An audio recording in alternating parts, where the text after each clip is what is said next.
À cette époque, naquit Moïse, qui était beau aux yeux de Dieu.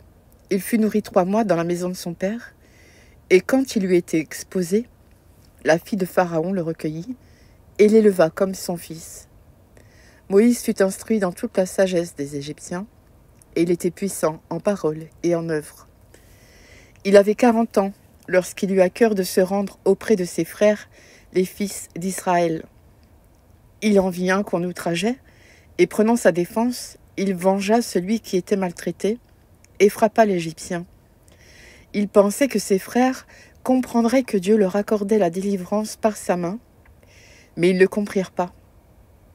Le jour suivant, il parut au milieu d'eux alors qu'ils se battaient, et il les exhorta à la paix. « Hommes, dit-il, vous êtes frères. Pourquoi vous maltraitez-vous l'un l'autre » Mais celui qui maltraitait son prochain le repoussa en disant « Qui t'a établi chef et juge sur nous? Veux-tu me tuer comme tu as tué hier l'Égyptien » À cette parole, Moïse prit la fuite et il alla séjourner dans le pays de Madian, où il engendra 2 fils. 40 ans plus tard, un ange lui apparut au désert de la montagne de Sinaï, dans la flamme d'un buisson en feu. Moïse, voyant cela, fut étonné de cette apparition, et comme il s'approchait pour examiner la voix du Seigneur, se fit entendre.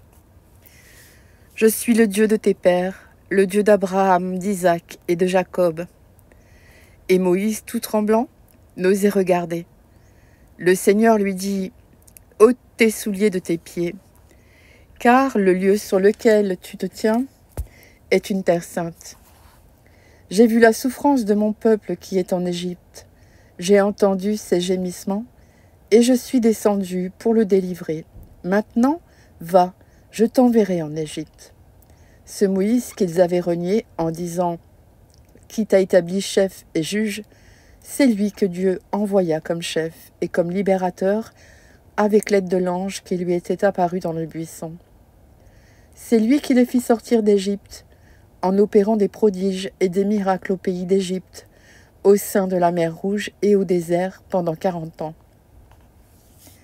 C'est ce Moïse qui dit aux fils d'Israël « Dieu vous suscitera d'entre vos frères un prophète comme moi. » C'est lui qui, lors de l'assemblée au désert, étant avec l'ange qui lui parlait sur la montagne de Sinaï et avec nos pères, reçut des oracles vivants pour nous les donner. Nos pères ne voulurent pas lui obéir.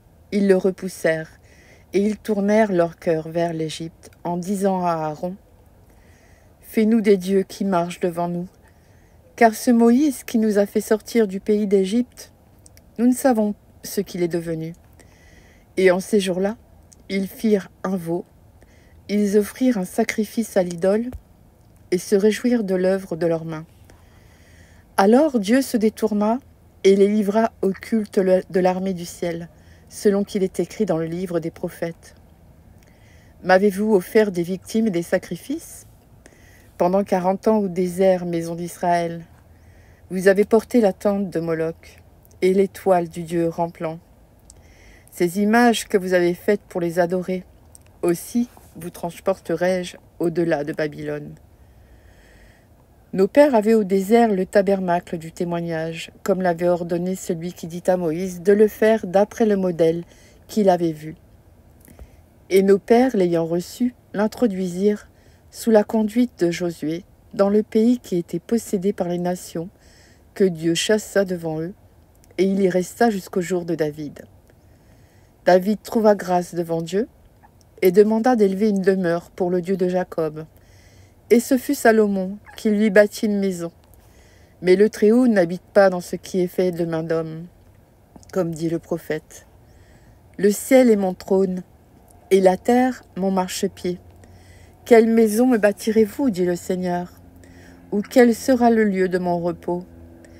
N'est-ce pas ma main qui a fait toutes ces choses ?